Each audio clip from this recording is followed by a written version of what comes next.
PLD Projects presents Holy Snokes, a Star Wars podcast featuring PLD and Matty Gunner. May the Force be with you, always.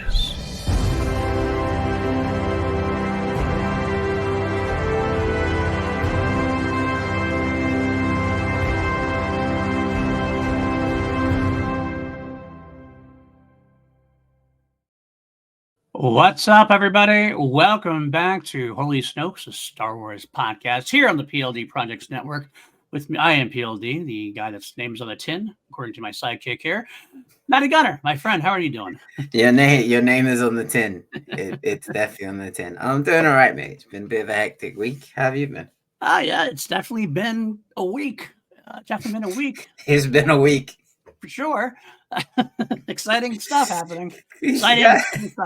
So some exciting in a fearful way, and some really not exciting stuff, which we're going to be talking about in our new segment today. That's absolutely true. It's absolutely true. We're talking some good Star Wars news, some interesting Star Wars news, and some maybe Star Wars news.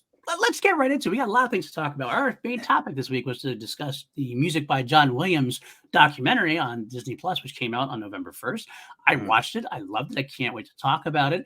However, I feel like that's like 3 weeks ago or something. I feel like it's been so much stuff has happened since then, as far as news and everything else goes. But we'll get to that. We got the Skeleton Crew trailer dropped. The moment after we dropped our episode, I think like that next day it dropped, of course, because that's the way things work. We got to talk about that. We got Force-centered. We did get Force-centered. That happens to Ken too, and Jennifer all the time. Love those guys. But yeah, that happened. Definitely happened. And so we have those big two pieces of news we're going to talk about. There are other little smaller pieces of news, and then we have our big news dropping of the day. And I say dropping because I think that might be what it is. Just a big old steaming pile of nothing. And like I said, that is not the specifics of the news, which I know some people are not thrilled with. I know that. But it's more of the idea that we have yet another quote unquote announcement, but it's not an announcement. It's company hires person to do job. Yes, basically. All right, let's get into it. I'll get into the way what, who, what, where, when, and why. Deadline has reported now that Lucasfilm has closed a deal with Simon Kinberg to develop a trilogy of Star Wars films. Kinberg will supposedly write the trio and produce them with Lucasfilm Kathleen Kennedy. Now, Deadline at the time said this is written by Mike Fleming Jr. He heard at the time this will comprise episodes 10 through 12 of the Skywalker saga that began with George Lucas's 1977 first film. Now, this was updated later on by Hollywood Reporter, Hollywood Reporter Boris Kitt wrote that it is not going to be this continuation of the Skywalker saga. The name, it'll be coming completely new. The intent is to have brand new characters and a new story, although that does not mean that some characters could not or would not pop up. Okay. So first of all, again, I always hear this all over the internet from sources, even like people like Star Wars Meg, who I loved and everything else. She had a video on it already. New announcement. This is not an announcement. Lucasfilm has not commented. Lucasfilm has not said anything. Simon Kinberg has not said anything. This is a scoop. And scoops, as we know, are not always accurate. And there's a lot of weirdness here going on. I mean, before we get into the Simon Kinberg of it all, and we will, I'm going to have a couple of weirdest things, and then I'll let you speak on your first comments on it. Weirdness is developing a trilogy. Star Wars has been developing trilogies for a while now. I mean, we've been having a hard time developing a film. I mean, we had the Rian Johnson announcement trilogy.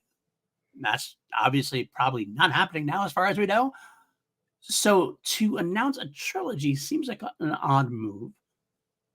And the fact that it's going to be a continuation of the saga, which was supposed to be ending with 9, maybe. There's a lot of weirdness going on with this announcement.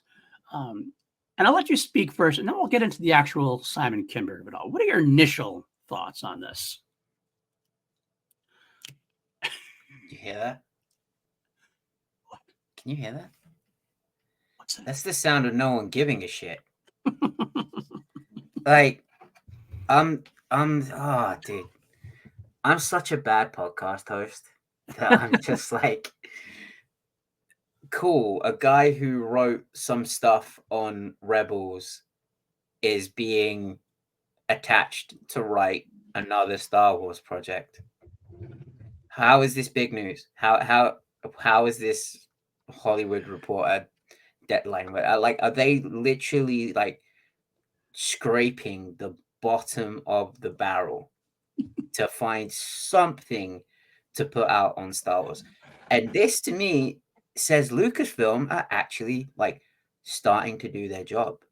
Like these leaks that are coming out, they're not confirming.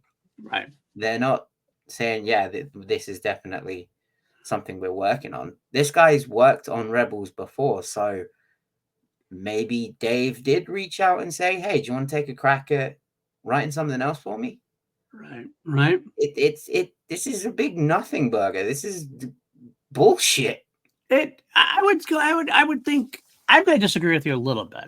If this is accurate, this is a big news scoop. If it's accurate, that's the caveat, of course. If it's accurate, because somebody developing a Star Wars trilogy, and if that's the way to go, here's my thoughts behind some parts of it. So, does this feel to me like maybe Bob Iger is getting on Lucasfilm's back?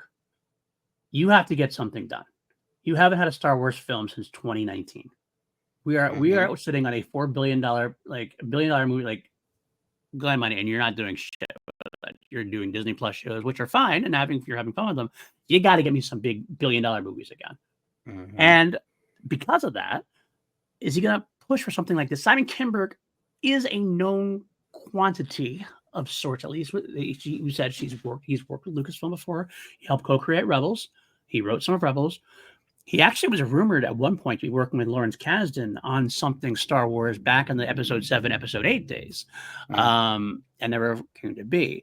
And while we're going to get into the nitty-gritty of Simon Kinberg, I will say at the very least he is a known quantity for producing and getting things done.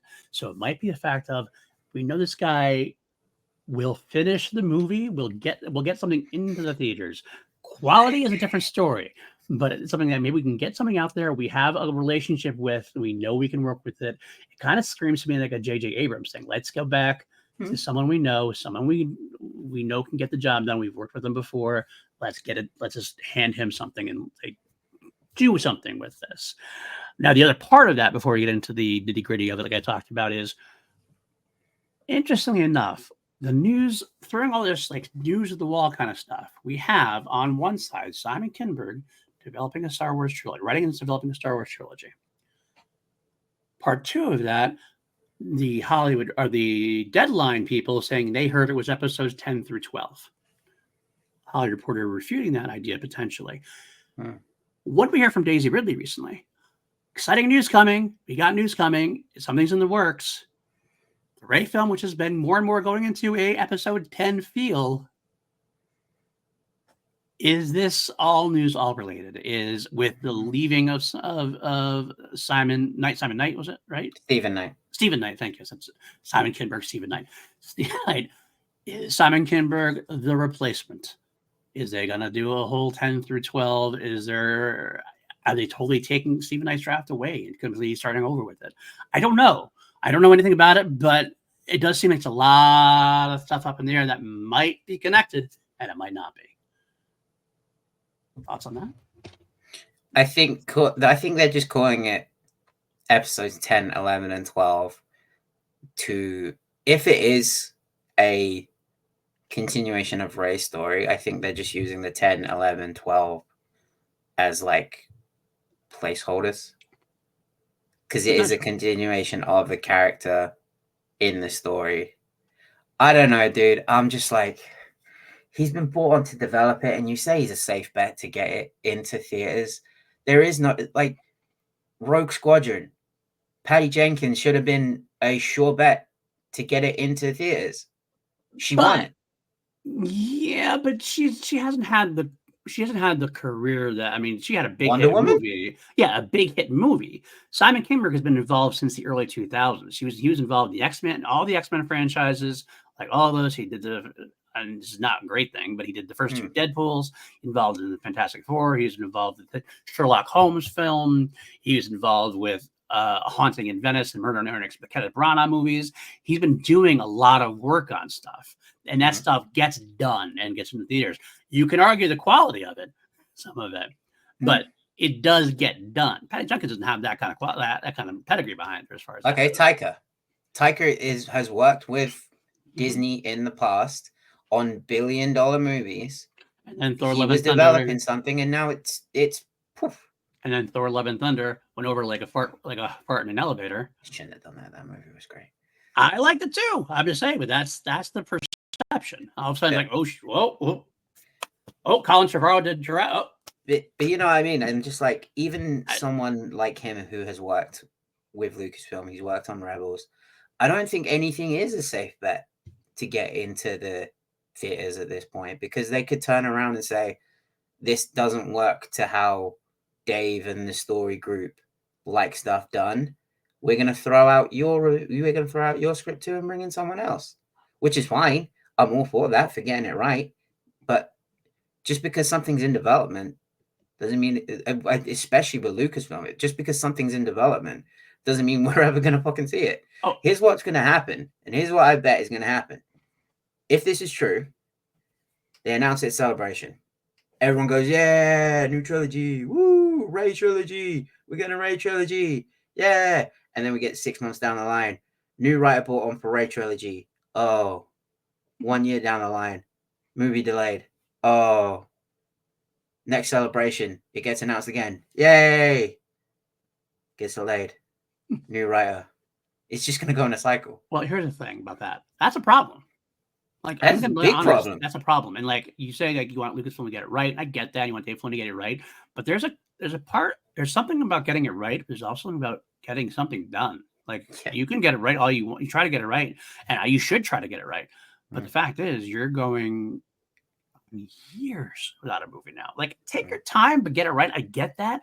But to stop and start like all this time, that becomes a problem. Of maybe is Dave and company, and I have all the respect in the world for them. Are they being too precious with things at times? I feel like that's the case at times. Like there's times where like the Lord Miller stuff, like they are not letting creators create. They're being a little too hands-on. I think there's a little bit of time we got to step off, let creators get hired, let them do what they want to do. Yeah, fit it in, make sure it fits overall with the thing, but let them take their swing. At worst, it's not a great movie. You move on. They're being very precious. They're being very desperate feeling at this point. And I do feel like Bob Iger's pushing a little bit of this. I think Bob Iger's like, and you say like, yeah, nothing's a sure bet. No, nothing is a sure bet. That's why you're going to go to the guy who does get things done generally. So that's more of a sure bet. This is a guy I know has gotten things done before. So this is something I can see. He's gotten things done as a producer. Now, let's talk about him as a writer. Well, that's the nitty gritty we're going to talk about. But his work has gotten done. They completed. I guess, like I said, not quality. I'm not talking about quality. I'm talking about completed work in the movie theaters. Okay. So let's get into the quality. Well, let's get into the quality. Have you ever seen a little movie called X-Men Dark Phoenix? I'm going to get there. I'm going to get there. Let me say, let's start. We have three hats here. He's not directing. That's a good thing. He's not a director, really, as far as I'm concerned. This is a guy who, yes, X-Men Dark Phoenix was his second shot at the Dark Phoenix storyline. He actually wrote X-Men The Last Stand, which was also a pile of shit. He had a second chance to do it. He blamed it on Brett Ratner, blamed it on a lot of things. Fine, I get it. I actually understand that. Had a second chance to get it done right and stumped and did not do well. I actually like the movies a little more than other people do, but I don't like the movie very much. Did you like the first X-Men movie? The very first X-Men movie? Yeah. Yeah. Do you know why? Why? Do you know who wrote that? I don't remember who wrote that now. Solid Snake himself, David Hayter. Okay, that's fair. That's fair. Bring him back. Let him do all the X-Men movies from here on. But that's regardless. Dark Phoenix, PLD, you know I don't like speaking ill of people's creations, people's art. a lot of work goes into these. A lot of work goes into these movies. Mm-hmm. Unless apparently you're writing X-Men Dark Phoenix, which writing should, like, in the comic books, the Dark Phoenix saga, you have so much amazing material there. You shouldn't have to do much writing. Right. I get that. What the fuck happened? I don't know. I honestly don't know about that one. We're all trying to find the guy who did this. But I mean, so all right. First of all, director he's not doing at this point, so that's good. Writing and producing is the other thing. Now let's talk about producing. Producing, he's had some solid hits. X-Men First Class. Great. He produced. Some people don't like Jumper. I enjoy Jumper. It's fine. Is that the one with Hayden? Yes, with Hayden. That's an awesome movie. He wrote and produced that. Okay. Okay. X-Men Days of Future Past. He wrote and produced that. Okay. Okay. Man, that movie was. Now he did also, unfortunately, write. Oh, Days of Future Past. I love. That's my favorite. It might be my favorite X-Men movie, to be honest with you. Really? I thought really First enjoyed Class that was one. the best one. That's right up there. That's like really right up there. Now we have a big negative. He did write, but I don't know if this is him or Josh Trank or studio. He did write and produce the Fantastic Four movie. Yeah. God, this movie's fucked. But he's also done some great production work on Cinderella, Chappie, The Martian, Deadpool 1 and 2. I love Chappie. Deadpool 1 and 2, Logan. Okay, but he produced those. Produced those, yes. Writing. Here's his writing credits. Triple X State of the Union, which is his first one. Oh God. Mr. and Mrs. Smith, which I like Mr. and Mrs. Smith actually. X-Men and Last Stand. Okay, I got it. Okay. Jumper though. Sherlock Holmes. He wrote and produced. He wrote the Sherlock Holmes with RDJ. The sole writer of that movie? I don't know if he's sole writer. I can look it up. He said he has a writing credit screenplay. Him and two other people, Michael Robert Johnson, Anthony Peckham, and Simon Kinberg wrote. Okay, so he had other people. I think he's had co-writers and everything. But now he's ever solely written. Okay, so he's co-good. So he's co-good. That's exactly it. Yeah. Let's see, writing Fantasy Four. He did write X-Men Apocalypse, which not that great, but he sounds like me when I turn in an early draft of a Morna song. When I turn it into Matt, I'm just like, okay, here's the bare bones. Do something with this. Actually make this good, please. He also did produce, though, Murder on the Orient Express and Haunting in Venice, and was executive producer on Death on the Nile. Those are the Kenneth Branagh. I haven't seen Death on the Nile yet. Those are both. I like all three of those films a lot, to be honest. So, and he does have an exec producer credit on Deadpool and Wolverine. However, I think that might be just a.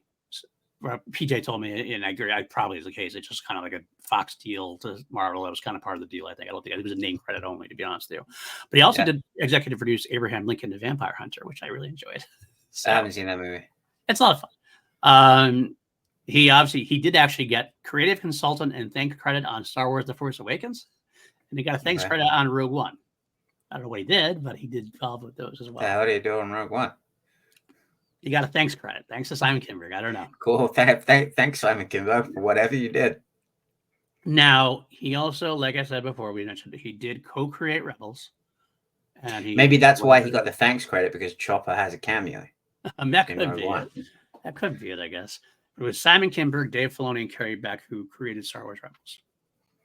So, I mean, and he wrote some of them as well. So his Star Wars stuff has been good. Let's put it that way. That's the thing I'm holding on to. His Star Wars stuff has been good. The Star Wars stuff. Let's reword that. The Star Wars stuff he has worked on. Yes, has been good. We don't because we don't know which parts he actually wrote. Correct. If he wrote all of Chopper's parts, the man's a genius. But for all we know, he may have said, "Let's make this episode about Ezra," and Dave was like, "Good plan. Now let the rest of us write it." We don't know. Looking back, he actually wrote the first two episodes, Spark of Rebellion. Okay.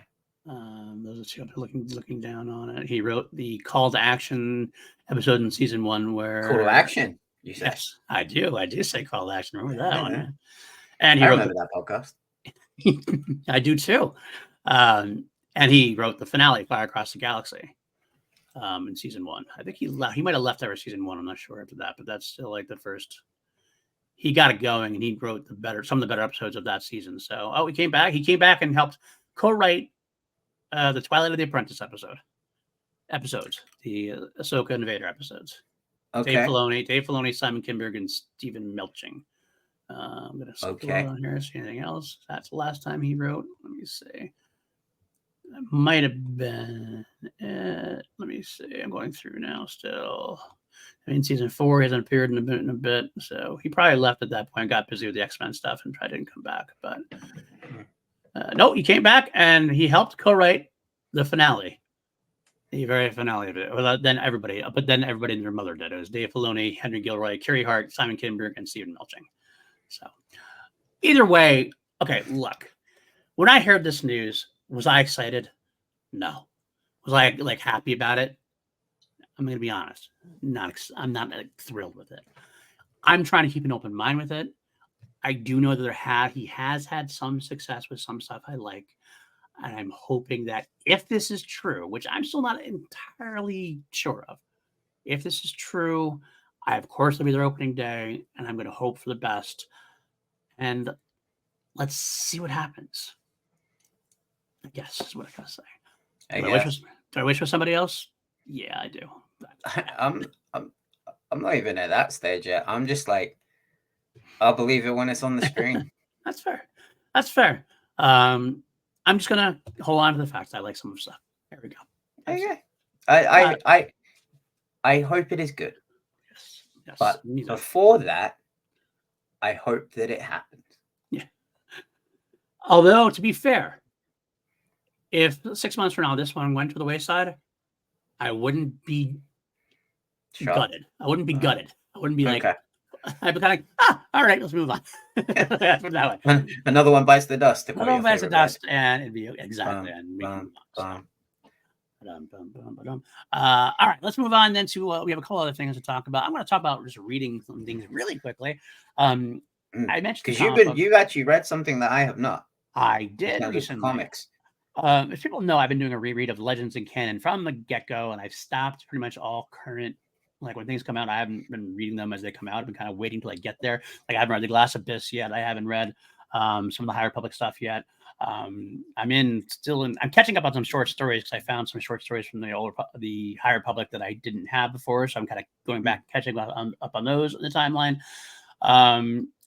And then in Legends, I finished the Lando Calrissian trilogy, which I'm happy with because I'm not a huge fan of that trilogy. It's okay. It's just it's fine. Right. It's definitely wild and wacky and out there. But I'm moving on now. I just started The Force Unleashed, which I actually never read the adaptation of The Force Unleashed. So you ever play the game? I played it a little bit. I didn't play the whole thing through, but I did enjoy what I saw, and so I'm definitely I'm only in chapter 2 or 3, so I like it so far. I'm excited.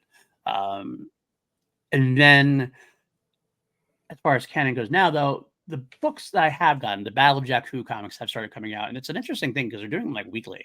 It's like instead of doing a Star Wars arc, we haven't ever got an announcement of a new Star Wars ongoing like we thought we were going to get Star Wars, which took place between episode 4 and episode 5. We got a relaunch between episode 5 and episode 6. We thought we might get something after episode 6. We didn't get that. Instead, we got this announcement of like 3 miniseries, which is an interesting way to do it. I'm kind of interested to see how that works. But it's all Battle of Jakku related. And I believe it's Battle of Jakku Insurgency is the one that's out now. I've read all 4 issues. I really like it. I really like what they're going for here. It felt like Star Wars, which I really liked. It really felt like this is the Star Wars I knew and loved. It kind of felt like a nice continuation from episode 6. Some newer characters, and there's some interesting characters. And I'll throw out there, I forget his name, the guy from Star Wars Resistance, the older guy who, he's the head of the space station or whatever. Did you ever watch it? You ever watch any of it? No. Okay. Well, he's a main character. He's like one of the main characters of, he's like the older mentor character in Star Wars Resistance. I forget his name. I watched like 3 or 4 episodes and I was like, okay, I'm not the target audience for this show. I actually never finished it. I will finish. I've heard some good things about season 2, so I will eventually finish it. Probably when I get to it canon-wise. So a while from now. But he's in it, of course. Cass Dameron's in it. And Luke has some good appearances. Adelhard's in it. Some Acolyte of the Force stuff's in it. A lot of stuff that I wanted to know about in this area. And so I pushed back my little. I took a pause on my not going to read it till I get there because I was excited enough about it. I'm glad I did. I'm going to continue reading the Battle and Jakku stuff. I'll just reread it again when I get there. A lot of good stuff though. So definitely go check that out on from Marvel's side of things. Excited about that. But yeah, that's my reading stuff. But let's get into the rest of the news now. Are you unless do you have anything you want to mention about that? Are you reading? I haven't read it yet. It's sitting on my Kindle, but I haven't read it yet. I'm currently reading the autobiography of the singer of Sum 41. So once I've read that, then I'll probably pick them up. I am an insane ADD reader. I think I've mentioned it on the podcast before. I'm reading like 10 books right now, and I'm also going back and reading. I got Marvel Unlimited and DC Infinite last summer, like during the summer. So I've been like reading every major event from like 1985 up, and I've been reading more recently. I've been kind of filling in some of the gaps of like I have these free comics, and like free. I mean, I paid $100 for the service or whatever, but that's all like sunk cost now. It's like I got all these free comics, and I'll just try to catch up on like all the Avengers stuff I missed, all the Iron Man stuff I missed, that's what I missed over the years. And it's been fun. It's been a lot of fun doing it, but it's definitely taken a while. I mean, like in the Marvel the Initiative era in Marvel, which is just after Civil War, so like 2000s. At DC, I'm actually further behind, and I'm still in No Man's Land and Batman era. But that's been a lot of fun too. I love that storyline. So, all right, let's move on. Then we got Skeleton Crew stuff to talk about. Obviously, we have one article we'll talk about, and then we'll get into the trailer. We have a article from Star Wars News Net posted about a interview on StarWars.com where the showrunners talked about Jude Law. It was John Watts, of course, Christopher Ford. They stated right away that before we met him, we wanted to cast him. We wanted that sense of roguishness and that feeling that he's a leading man that happens to get stuck with these kids. I remember the first time we got on the phone with him, and he was so excited to delve into the character and make him so nuanced and real. He had so many ideas, and that's when we learned that he's a giant Star Wars fan, which is a gift. I love hearing that. Glad John is one of us. I'm glad that Jude is one of us. He was my big draw from this show from the get-go. I love the fact that he's going to be in this show. I can't wait for him. What about you? Yeah, I'm all for acclaimed child actor Jude Law. Acclaimed child actor Jude Law, absolutely. Of course. John Watts also to give a small introduction to the three child protagonists, to each of the child protagonists, I should say. We had human boy Wim, a starry-eyed dreamer who tends to act before he thinks, played by Ravi Kabat-Conyers. Wim is like a total starry-eyed dreamer who just rushes into any situation before he's thought about it for 1 second. And that's what Ravi's like. He gets so excited, and that's Wim. So he was perfect. Fern, the girl seen talking to Wim at the school in the trailer, seemingly has a lot in common with Leo Organa, a smart girl who grew up with the daughter of a politician but still wants to stand up to bullies. She's played by Ryan Kara Armstrong. And he said, Ryan is Fern. We wanted a kid that was really smart and could play the good, sweet daughter of someone in the government, but also be a tough rebel and stand up to the bullies. Ryan has an intelligence and duality. She's a great actor and very thoughtful about her choices. Apparently, Watson and Ford rewrote KB, who was Fern's best friend, to better match actress Kiriana Cratter's personality, who's a bit more quiet and reserved. They said, I remember when we saw Kiriana's audition for KB, and she was just kind of strangely quiet and thoughtful. It was a very specific choice. And apparently, Neil was originally intended to be the shy one of the group, but actor Robert Timothy Smith was so fun in the role that they pivoted away from that completely, having him become more of the comic relief. Robert was a total wild card. We initially thought of Neil as a sweet, shy little blue elephant-like alien, but Robert always came at it at this other oblique angle. He's a comedian. He's always telling jokes and doing bits, and it's always really sweet. He's just trying to get a rise out of you or a laugh. And that allowed us to try some different, funnier performance options to let Neil be a little more neurotic and unique. Robert had all these gestures and physicality that you would never expect. I guess Watts got some advice from late director Richard Donner, director of Goonies, a big inspiration for Skeleton Crew. And he said the smartest thing, which is when you're looking at a 10-year-old kid, you're not just casting an actor to play a role, you're looking for someone that embodies the spirit of the character. So that's what was always in the back of my mind. I love that. I love that Richard Donner had anything to do with this, even if it's like nothing to do with Star Wars, but just even like somewhere involved in the process like that. And John Watts, the perfect guy to do this. So I'm loving all of this. Anything that sticks out to you about the characters or anything? Hearing the name Richard Donner being involved in this, it's just further cements that this is, and we're going to talk about this when we watch the trailer, this is going to be Goonies in space. Mm-hmm. So all of you saying that this is not like Star Wars, shut up. This is going to be awesome. I agree with that. I little interjection of my not a rant really, but when people say that all the time, like, "Oh, this doesn't sound like Star Wars. It doesn't look like Star Wars," but Who Star Wars cares? isn't just one thing. And like it's almost like they damn if they do, damn they don't. If they do something like Star Wars, they're copying old, or they're trying to ape it too much. If they Mhm. don't, then they're just not like Star Wars. But Star Wars has to expand. We're not getting a movie every 3 years anymore. It's not one singular story. If it's not the Skywalker saga, it's not going to feel like Star Wars to people at some points, and that's not a bad thing. We're expanding things out. And as we get to the trailer, yes, there's a lot that's different. There's also a lot of similarities as well. So we'll get to it. There's a lot that's awesome. But yeah, Yeah. just hearing that John Watts went to Richard Donner and was like, look, Yeah. how do I do this? Like, how do Absolutely. I work? Because John Watts he's incredible at working with kid actors and like Yes. these Absolutely. coming of age stories. And what he said about Neil there is just like, Neil is going to be like the unsuspecting one. Like Right. you see in the trailer when like Judd says, you take over the ship, you fly the ship. And Right. everyone's like, Neil? Really? Neil? Neil? He's going to be like, and he's going to, you know, have that moment where he comes through and everyone's like, oh, we didn't know you had it in you. Absolutely. Absolutely. I think that was one of the funnier moments of the trailer, and it was well performed too. A lot of Mm. times, kid actors can come across not the greatest when doing those kind of lines. They kind of come across false. They kind of can take you out. That was well delivered, and I thought that was a fun moment of the trailer. So, Mm. all right, let's move on then to the next part of it. Last part of this article, showrunners talked about the show's tone, clearly emulating classic Amblin films, and revealed that Jon Favreau and Dave Filoni encouraged them to find their own angle and do something they loved, which led them down the Amblin route rather than try to recreate a Star Wars classic Star Wars.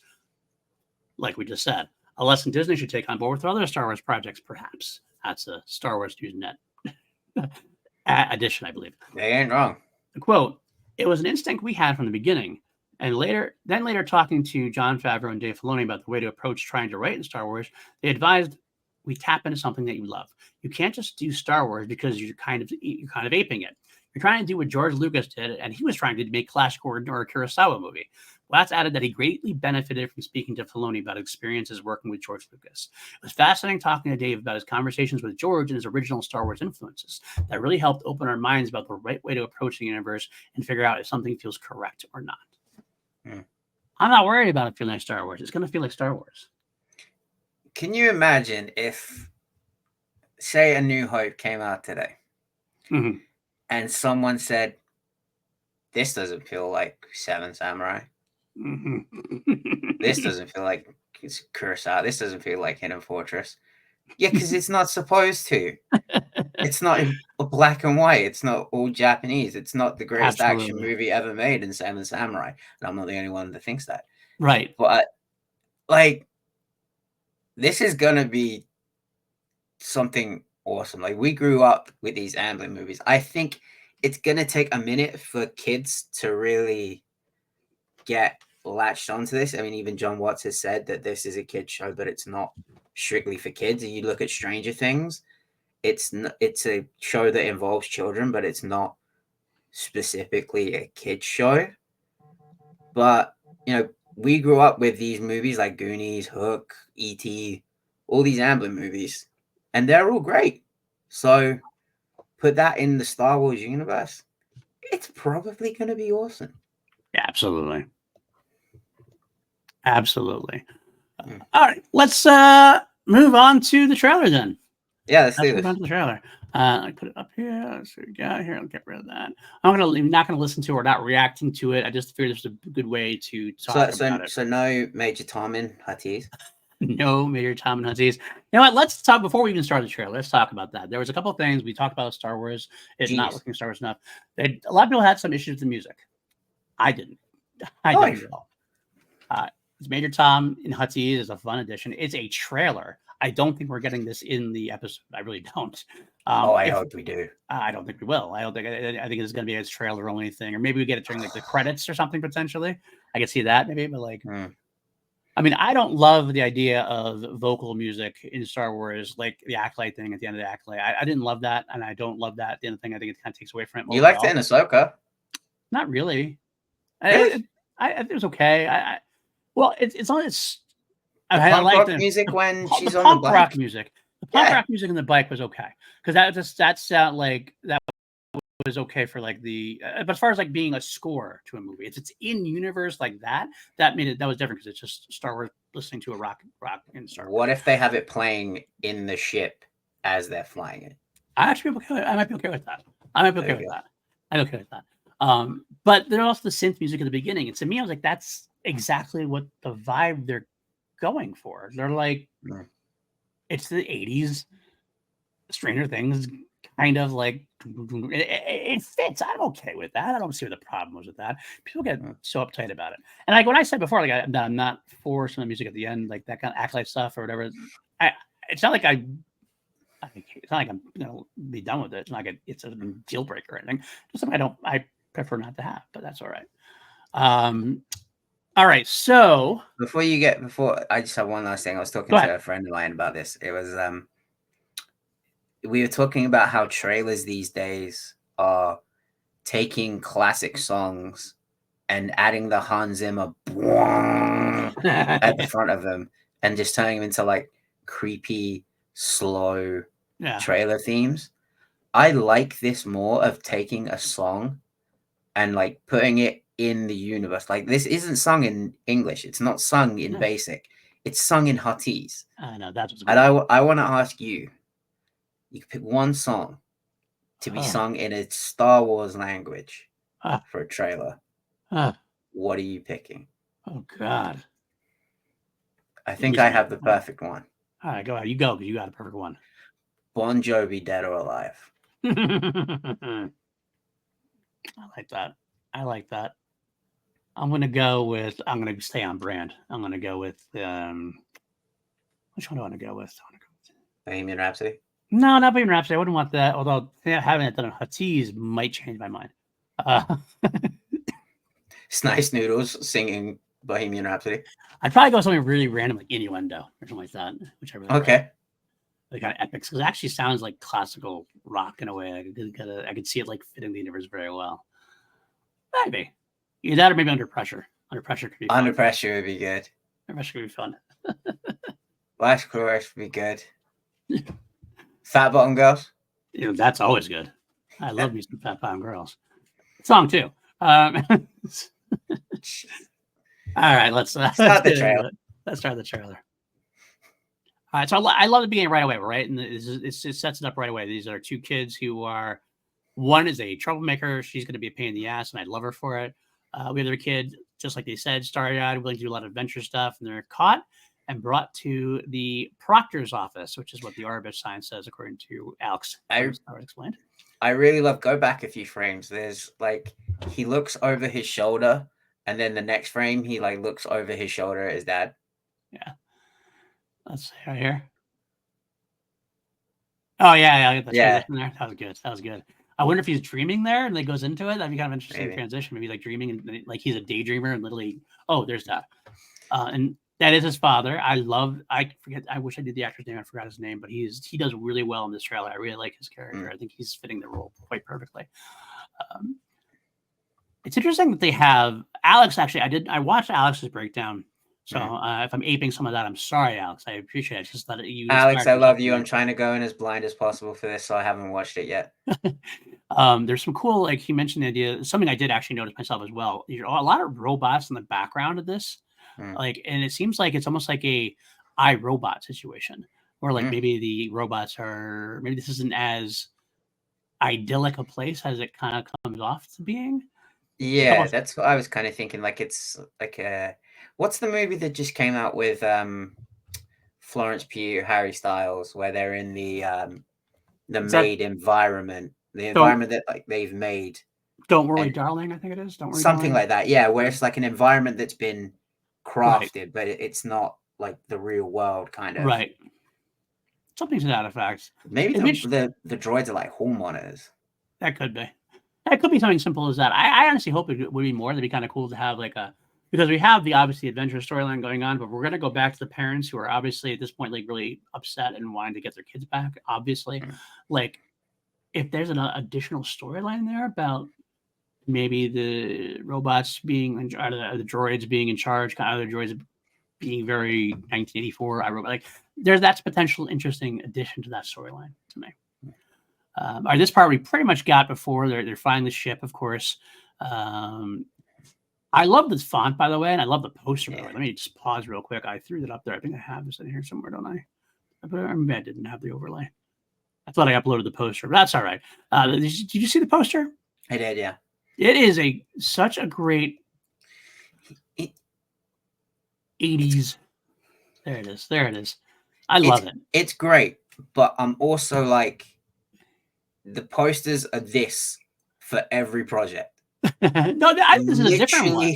The cast up top, a cool shot at the bottom, the title of the show. I'm like, let's come up with something new, because like we do this every time. It looks cool, but we do this every time. I think there's a little bit of difference in here. It's definitely a throwback 80s poster, so I need it. I think I want it to be this way specifically for the vibe it's going for. Like, it'd be weird to have a more modern, different poster for it. This is the one you should lean into it. You should lean into it for this one, I think. But I get what you're saying. I do get what you're saying.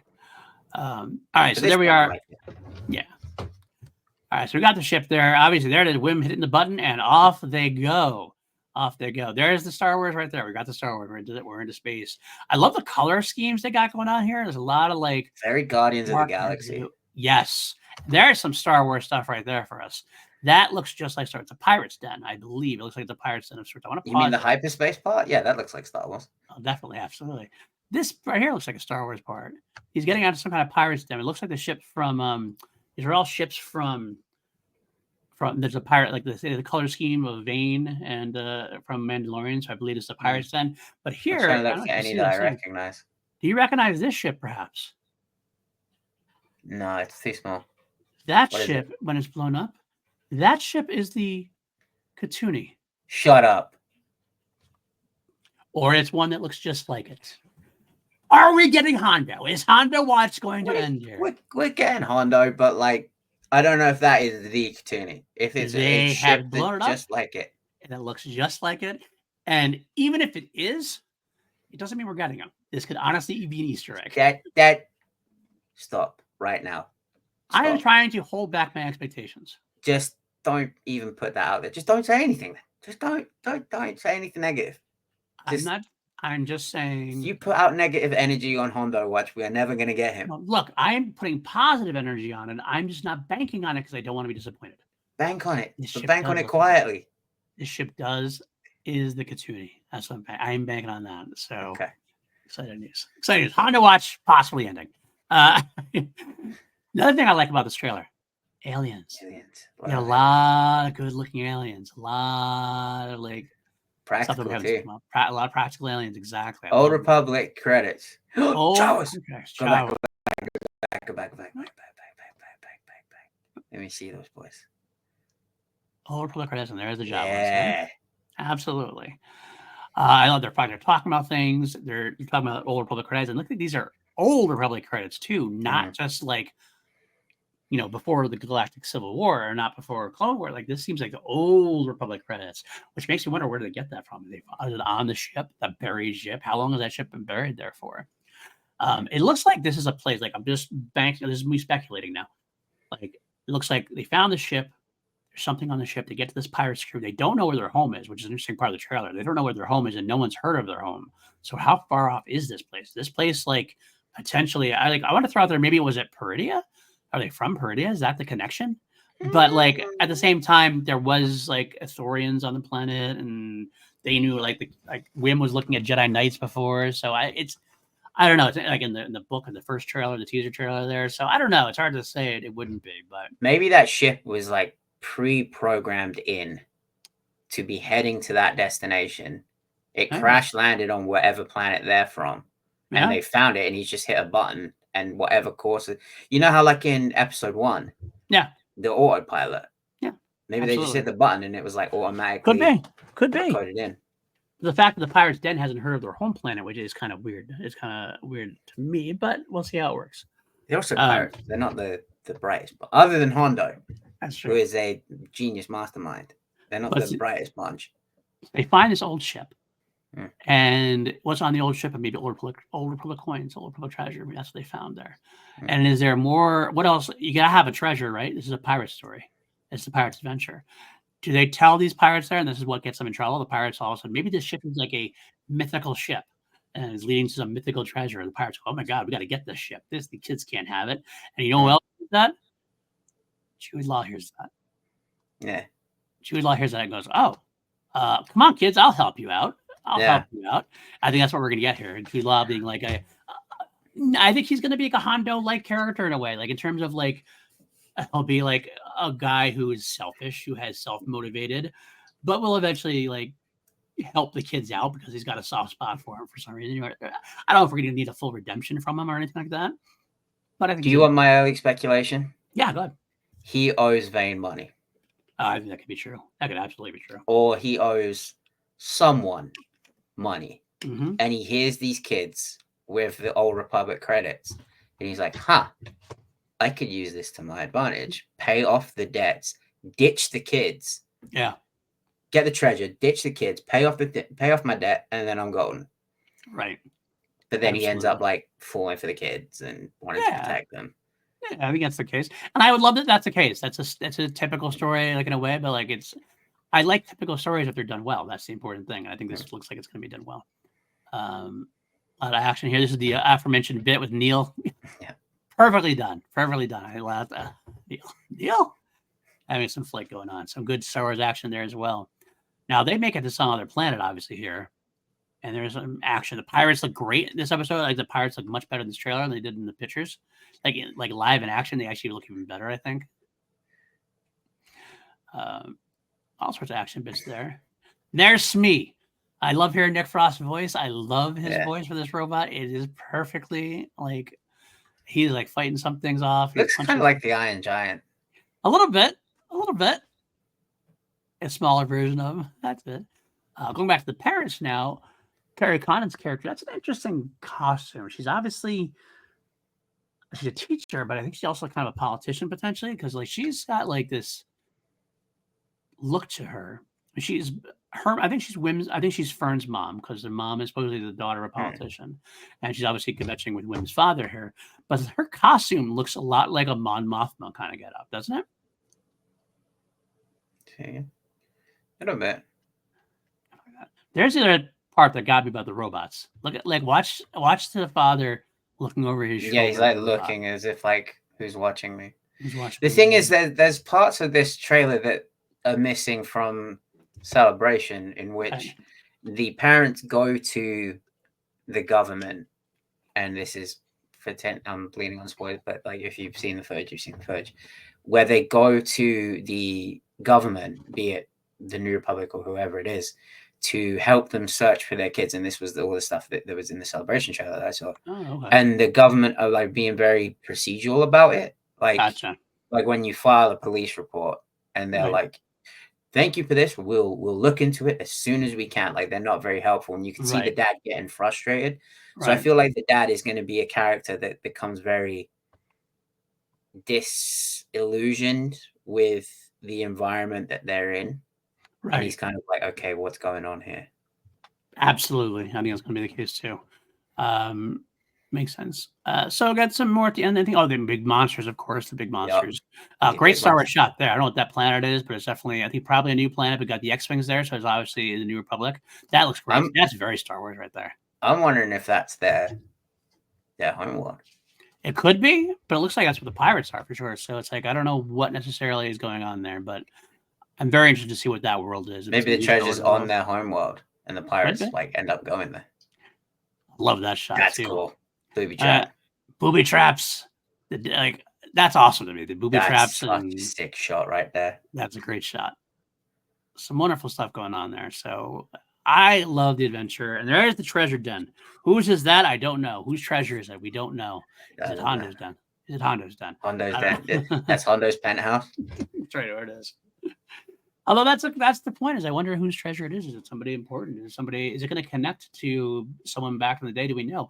Is it like, say, Dryden Voss's, or something like that? Is it could you see some kind of connection to somebody else from back in the day? I don't know. Interesting though. What if it's like Prince Sheezel's? Prince Zizor. That'd be great. Um, That Alex, dude was rich. Alex mentioned something like Zim the Despot from the old Han Solo trilogy. Fucking hell, that's a deep cut, isn't it? Right? Absolutely. That is a deep cut. I'm about to read those. I'm almost to that area in the Legends. Alex pulled that one. Alex pulled that one, yeah. So he knows what he's doing. I wouldn't be mad at it, but it's very much a. He mentioned What the the idea. fuck? He mentioned the idea because there's the skull there. I mean, obviously pirates sleep the skull all the time. They're a big skull thing, but like there's the crystal skull that's in Trident Voss's throne room, which is basically based on the Zim the Despot. So yeah, I don't know. It could be a lot of cool things. What if we get an Indiana Jones reference like we did in Andor? Oh, I'd love that. I would absolutely love that. We should. I mean, this is definitely what it is. This part of the story is definitely an Indiana Jones story. It goes from Goonies. It's still Goonies also, but it's got definitely an Indiana Jones vibe to it with the booby traps and everything else as well in Star Wars. I love the idea of that. So that's really the end of the trailer. My overall thoughts is that it is exactly what it said it's going to be. It looks great. The production quality looks great. The performances look fun. The crew looks fun. I'm all in. I do hope that one thing that has been kind of missing from the Star Wars Disney shows. Fun. No, well, a little bit of fun too, but I want it to be a TV show and not just be like an expanded out movie that's cut into pieces. Like there should be an episode thing that goes on. Andor did that pretty well. Affleck didn't do that so well. Obi-Wan was okay with it. It just a lot of times they take this big long 8 hours of content to slice it up instead of making actual episodes of television. And part of that has to do with we don't have filler episodes anymore, which I know is a good thing in some ways, but in other ways I'd actually like a good character development episode. So I like the 12 to 16 episodes we can get. Like we can let some characters breathe, discover some things overall. But I do hope we can get an actual TV show that way. But the story looks great. The story looks fun, and you're right. You said missing fun. But we have missed that swagger. We have missed that kind of adventure. That's what I mean. Not fun, because like Book of Boba Fett was fun. Mando was fun. Obi-Wan was fun. That's that swagger. That like not even like whoa. Sorry. Like that that swashbuckling adventure feel. Right. Jude Law is going to fill that role, that Han Solo-ish, roguish kind of role. I think that's going to be fun. And I can't wait to find out more about these guys. And we're almost there. We are under a month away. We are less than a month away. We're trying to get some As Kyle Katarn says, every morning when I open up an app that I don't use anymore, we are one day closer to Skeleton Crew. I love that. That actually makes me happy every time he does that. So good. I'm just like, okay, I get it, dude. I get it. All right, then let's move on to the rest of the show, which is going to be us talking about music by John Williams, a documentary shown on Disney Plus, started on November 1st, done by Lucasfilm, also by Imagine Documentaries and Amblin Documentaries. So Steven Spielberg obviously involved as well. I was looking forward to this for a very, very long time, and I will say it did not disappoint in any way. I will put forth the one potentially negative thing, and then we'll get into everything else that's awesome. And the only potentially, and negative is not even the right word. I will say, if you are looking for a hard-hitting documentary with everything from the lowest to the lowest, the highest to the highest kind of thing, you might be disappointed, because this is definitely much more of a, shall I say, Oscar reel kind of movie. This is John Williams. He is an absolute genius. This is who he is. We're going to celebrate him 100,000%. Yeah. So I don't mean, and I'm happy with that. I'm very happy with what we got. You're absolutely right, because, and I hate to bring this up again, but Disney Plus also helped with the one for Hideo Kojima, the Hideo Kojima Connecting Worlds doc. And that was a lot of people like Guillermo del Toro, Nicholas Winding Refn, all just basically saying how great he is, how he's the author of video games, how he should be doing movies. A lot of these documentaries that they have been putting out are pretty much different people who are great at their respective crafts. You have people like Spielberg, for example, coming out and pretty much just saying, "Oh yeah, this guy was like supposed to be the GOAT. Like this guy's the greatest of all time," and you're just like, "We know. That's why we're watching it, buddy." Yeah, absolutely. That's exactly what it is. I watched the whole thing going, oh God, we're just gonna basically tell how awesome he is the entire time, aren't we? It's a fluff piece, for lack of a better word. It's a fluff piece. That's I didn't want to come out and say that, but that's basically what it is, a fluff piece. But that's not necessarily, as long as you know that going in. I mean, I didn't even know that going in. I still absolutely loved it. I gave it like 5 stars. I'd watch it again. I think it was like comfort food to me. Like it was very much a comfort food. I sat back, watched all these people I love, and people I'm like inspired by. Talk about someone who inspires them. And there is some great moments in here that are truly worth the an hour and a half view. A few moments like that in there. I'll throw some out there real quick. Yeah. The conversation we get with John Williams and Steven Spielberg together as older men looking back on things, watching them just be joyous together, phenomenal.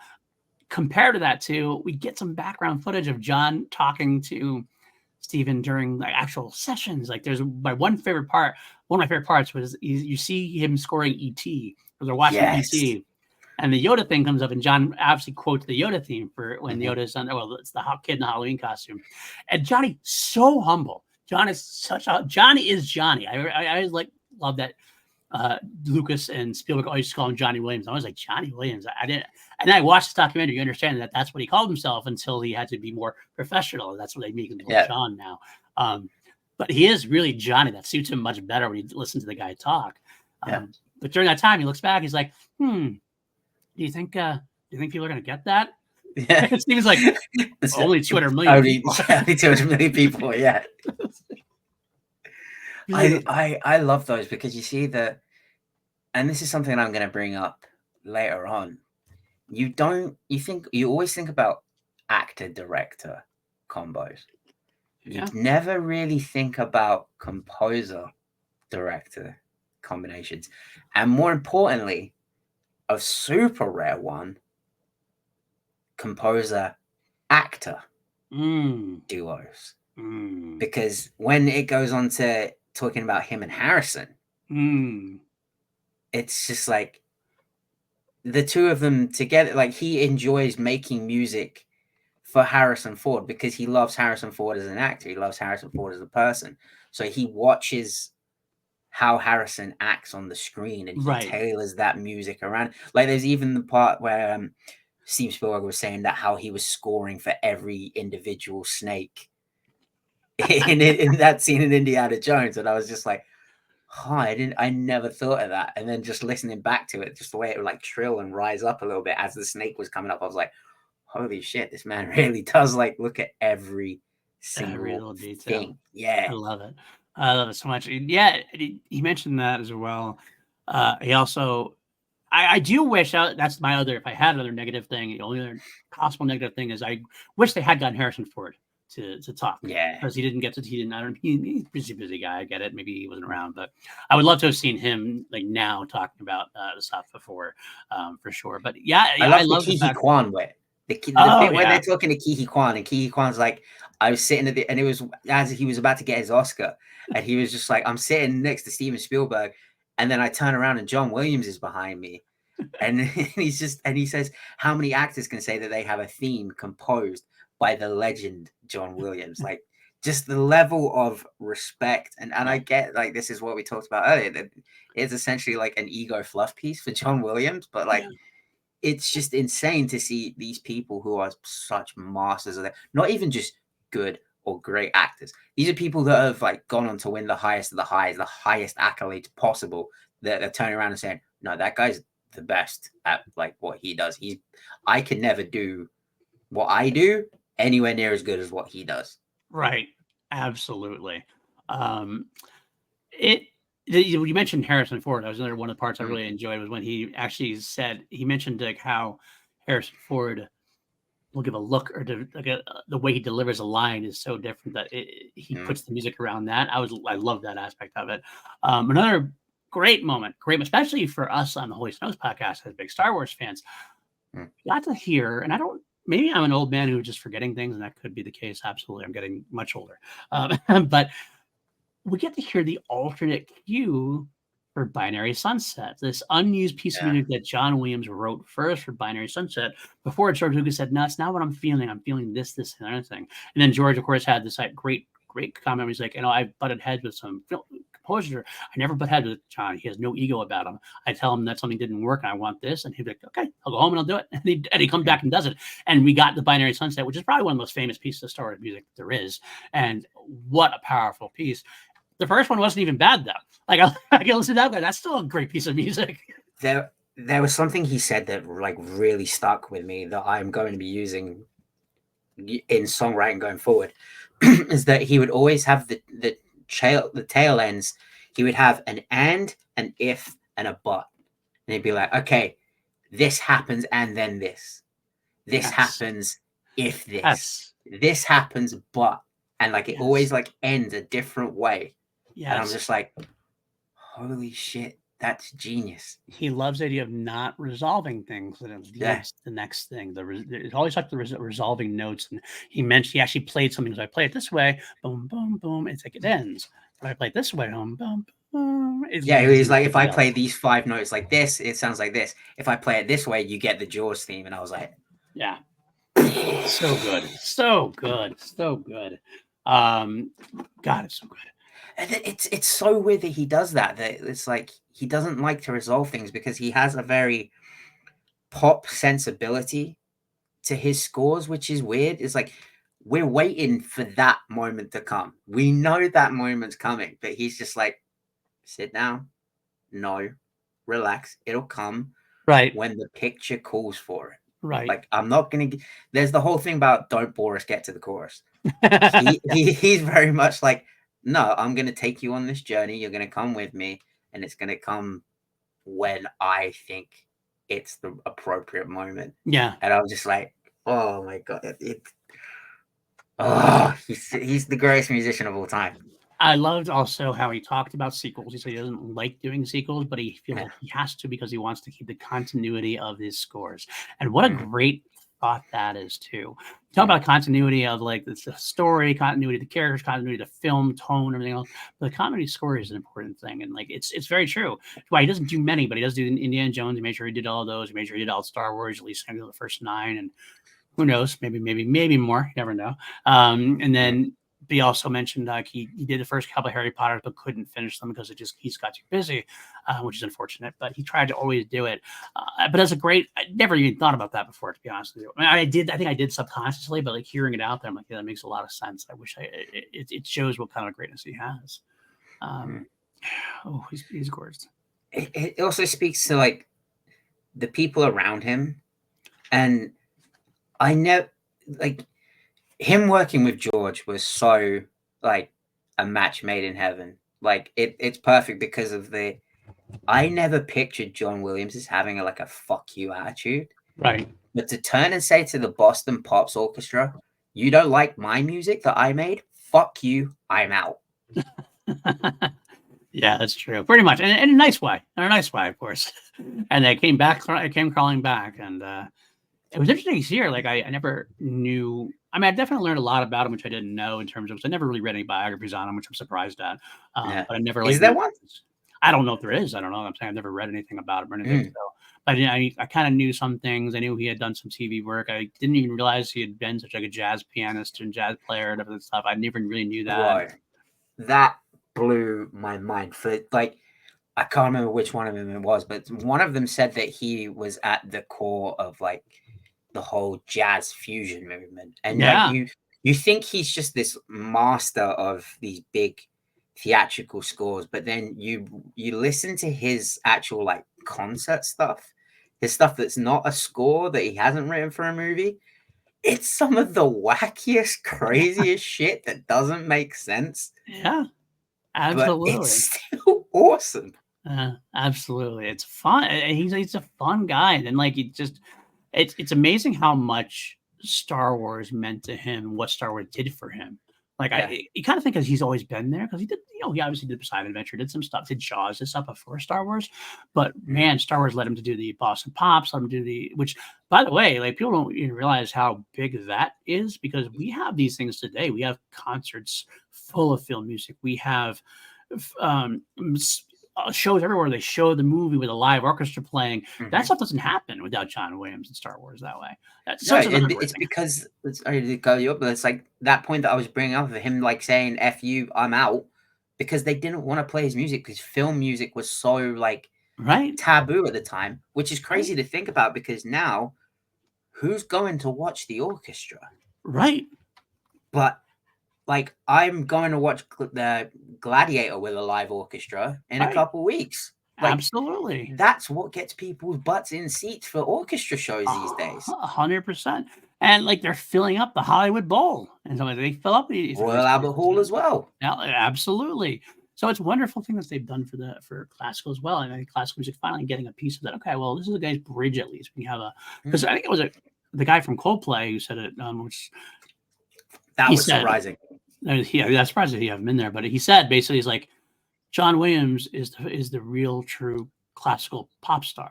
Like he bridges both worlds in a way, and it makes sense because it's absolutely true. Because his scores, unlike any other, are really pop songs. They're so ingrained in our consciousness. Like it's almost like they've always been there. Like and he does it every time he puts a pen to paper.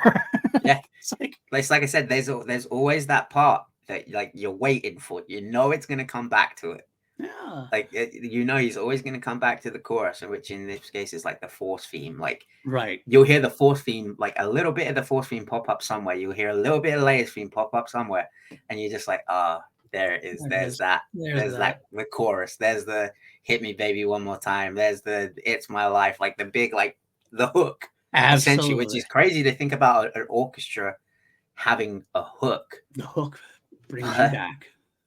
But he just has to hear like the story of him being kind of scared to take up a conductor role. And I think it's probably because he had like such a level of respect and admiration for Leonard Cohen.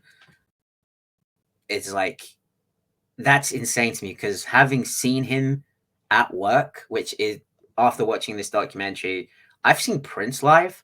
Yeah. To have been in the same room as John Williams, like not watching him on a screen, not watching him come on to do one song, to watch John Williams conduct an orchestra live with my own two eyes.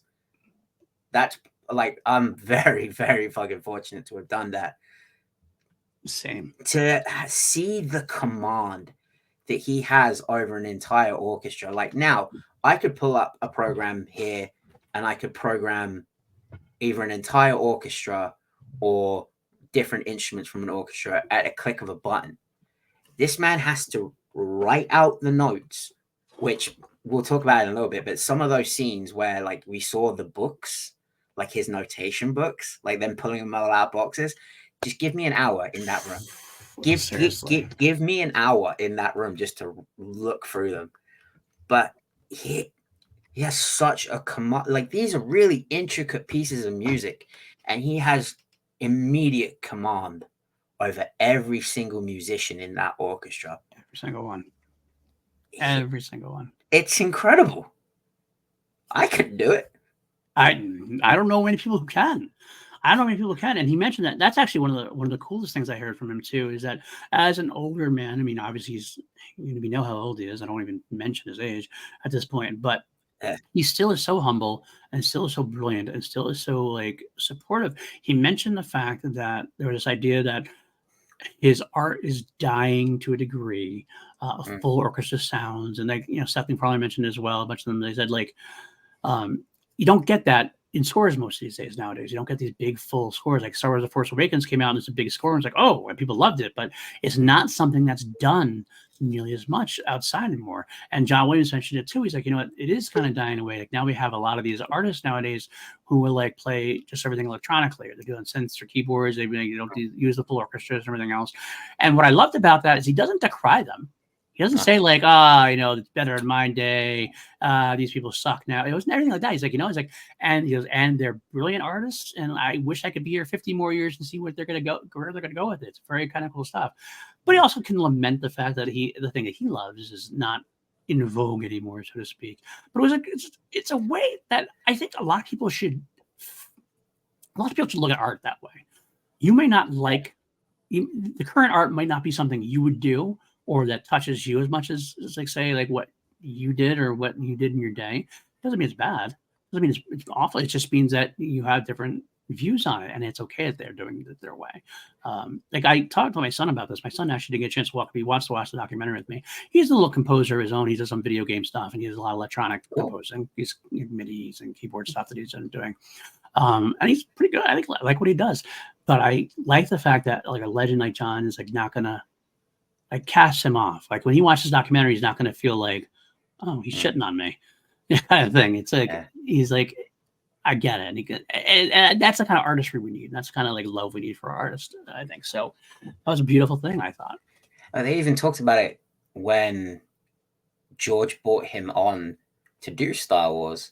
They were saying how a lot of it was artists doing songs for scores as opposed to these big orchestral pieces. But George said, no, this is what we want. We want a big orchestral score. And John was just like, he's like, really? Okay. And he's just such a master of so many styles. Like you hear him working on like jazz pianist stuff, like these big sweeping scores. But like you look at like the comedies he used to do. Yeah. The music would be like all in a major key, all very minimalistic, but it's what he does best of.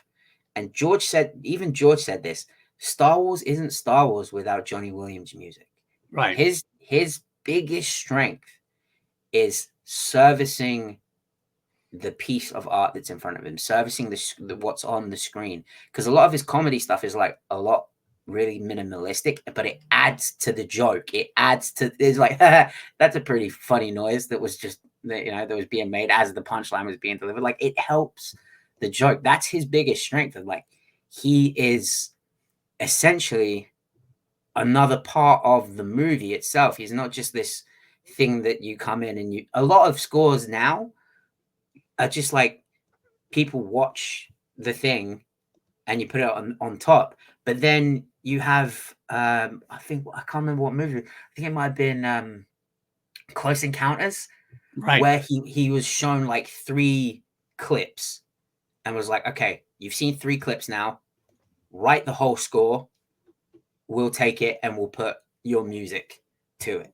Right. Absolutely. So good. I love the fact that he sits back and he doesn't want to. He's talking about the 10 things, and they don't like to listen to 10 things stacked, and the directors get beholden to them. But like it's John Williams, you can expect greatness out of him. George Lucas was always loving here. Steven Spielberg's great quote: I could be having this most stressful time in my life, and the most worst part about it, everything that gets me through a film is that if I can just get through this, I'll get 9 days of just listening to John Williams scoring new music from John Williams over the top of it. It's like, so good. So good. And it's like Spielberg saying that he looks forward to John sending him drafts of stuff. And I felt really seen in one moment of this, because there's a moment when they're talking about how the Jaws theme came to be. And there's many times where I will play something to Matt, and Matt will be like, I don't like this. And I'm like, no, just play it again. Like listen to it again, but think about this. Right. The fact that John, a thing that is so iconic, a theme that is just like so iconic that will live through time, probably when both you and I are gone, the Jaws theme. The fact that John Williams had to turn to Steven Spielberg and be like, no, just listen to this a different way. Listen to this again. But think of the shark when you're doing this. And I'm just like, I feel so seen. I love that Steven Spielberg, because this area goes, I go into the session or to this room or whatever, I expecting this big, like, adventurous score, everything else, and he comes and plays 2 notes. Dude. On a piano like that. That's, we're just getting a piano, John, the piano. Okay, all right. But then you realize the genius of it, and he did later on, and now it is a fantastic score. Now, beyond that, you mentioned before how he writes everything by hand. I Yeah. can't imagine how he does that when he's so he's got so many works. He's got so many he's so what's the word I'm looking for? I blank on the word. He just writes all the time. Prolific. So Yeah. prolific. Like I mean, having Star Wars and Close Encounters of the Third Kind the same year.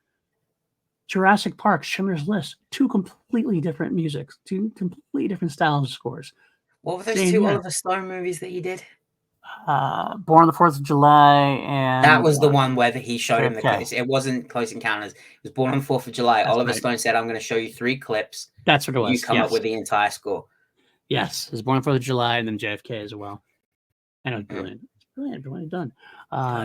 I love the connections. I love the connections between him and Oliver, him and George. Mostly, though, of course, him and Steven. Like, it just, those are artists. And, like, I don't even want to say anything about it now, but I mean, it's just, I can't help it. Everybody we've been seeing pass recently, like, it's just like, we are entering such a sad time for that. But I don't want to think about that now. I want to celebrate them while they're here. I mean, But it's phenomenal. there is something I did want to bring up of like someone passing, and they mention it in this documentary of like when his wife passes. Yeah.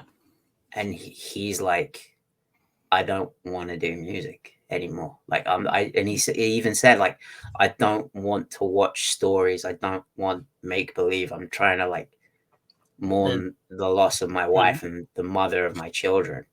And just thinking about an alternate universe where John Williams never picks up an instrument again, it is crazy. But the one that he did pick up was his wife's favorite instrument of the violin, and he composed that piece for her, and I got chills hearing it. Yeah, me too. Yeah, me too. Absolutely. Oh God, just seeing them. Just so many times, so many things I learned. His interviews with his kids and like people who just knew and loved him beyond the John Williams of it all, but like just the Johnny Williams of it all, so to speak. It just he's a fascinating man. He's just absolutely fascinating, and we have been blessed to have had him in our lives. He has scored all of our lives. Like there is no. I forget who said it. He is that dude. Like Michael Jordan is that dude in basketball. John Williams is that dude. He is him. He is him. And I forget who else said it too. I think it was it Seth MacFarlane maybe, or I don't know. Either it was I forget who said it, but that was weird seeing Seth MacFarlane in this. I was like, huh. Interesting choice of people. Like there was a couple of people like him, Chris Martin. I was like, okay. Yeah. Weird that they'd be in this, but Harrison Ford isn't. But right, okay. Yeah. But either way, one of the things that they said was like he's like the Beatles in that like any one of his soundtracks is anybody else's soundtrack, like anybody else's greatest achievement in soundtracks. Like that's their best album of all time, best soundtrack of all time. And that's every one of his soundtracks. It's like his throwaways are some people's life's work. Nah, easily. We're just so blessed to have him, and I hope he lives for 100 more years. And my last thing is just like, from a guitarist, when you hear their guitar tone, you hear that scratchy, tinny noise, it's Brian May. Mm-hmm. You hear certain singers, and it's them. Yeah. To have an entire orchestra play, and you go, oh, that's John Williams. How the fuck? How? Like, you don't get anyone like him every generation. Like, we haven't since yet. Like, Zimmer's great. Kinda's a fantastic. But, dude, there is something about John Williams that I don't think we will ever see again. Agreed. I fully agreed. Jarvie, don't kill me for saying that. Jarvie. I love Jarvie, but we always have that joke about that. He knows it anyway. He knows it's true. He knows. So, inside joke for class action fans. That was Jarvie always used to put forth Mr. Zimmer as perhaps the greatest of all time. I would say Zimmer is more creative in terms of like the different types of sounds that he uses, but I will say that's only because he has more available to him. because he is a newer I wouldn't even composer. say that. I would He even has like fair enough. I guess I mean like Zimmer has like more. I don't even want to say variety, but like because he has more sounds available to him, like he creates sounds. I will just say Zimmer is good, but he's no John Williams. It was no, he's not. There's not even close. I'm trying to soften the blow here, so Jarvie Don't doesn't even come for my head. let him come for your head because I'll be there to knock the block off. Yeah, he admits it too. It became just so nobody else like listening to this goes after him. It became a little bit of a bit. Also, it was a It become a little bit. He totally understands the genius of John Williams. Don't want to have him to go kill him. Anyway, that's it. I love the documentary. If you have a chance, go watch it. It's not only is it good, not only is it's just heartwarming and it's comfort food. We all need some comfort food right now. Comfort food. It's just watching it, I just had a big smile on my face the entire time. I genuinely feel like a better artist because I watched this documentary. Better artist. I feel like a better person. I feel like I understand why it touches me like it does. Like I just have a greater understanding of someone who is probably one of the greatest artists of my life, greatest like inspirations in my life. His music has it's meant so much to me. So I know it's meant so much to you and all of us. So once again, just go watch it. Disney Plus. Take it, enjoy it, love it. Whatever kind of mood you're in, this will help. This will help. So, all right. Anything else there, Matty? Or should we No, I think we're good. Okay. Yeah, we are good to go here. Matty, where can the folks find you? You can find me on social media at Matty Morner. My band Morner at Morner Band. We are dropping our music video for our latest song Truth. The music video drops tomorrow over on our YouTube channel. Make sure you go check that out. And yeah, you can find me here every week for Holy Snokes. We got a cool episode coming up next week that I'm excited for. Yeah, we do. We are. I'll talk about it now. We're gonna watch Goonies and kind of do a sort of half review, half kind of like looking forward to Skeleton Crew, what could possibly connections we could have there. Scooby is a fun time. It's one of my favorite 80s movies when I was growing up. So we get to have a good laugh watching that, talking about it. Definitely how it connects to will connect to Star Wars, and how it does connect to Star Wars in a way too. So definitely can't wait to do that. And that'll be next week's show. Of course, you got Skeleton Crew coming up very soon, so stay tuned for that as well. Find me, of course, on all the social media pages. I'm doing Blue Sky a lot more. I should actually put my link of Blue Sky in the tin here. I do my Twitter thing down there. Yeah, I'm on there as well. I'll just say Elon. Yeah, I am at pauldenuzio.bsky.social over there. I still am going to be kind of on Twitter, so I follow for news, but I just don't like what's happening on Twitter very much, so I'm going to pretty much stay off. I think PLD Projects is going to stay off Twitter as well. I think it might just not even... So yeah, I might get less views now because I might not promote it as much on Twitter, but that's okay. I don't mind. I'm going to do what I do. This is the first one that's not going to be there on Twitter. Anyway, much love to you guys out there. Stay tuned. You like it, subscribe. Patreon.com/PLD Projects. That's right. They have a great crew there. Austin Goodell, Brandon Buckingham. If you can't, I understand it. Just help us fight the almighty algorithm. Share it, like, comment, 5-star review, all that good stuff. We love it. We love commenting on it. I love talking to you guys. So we will see you next time, as I said. And until then, as always, may the force be with you always.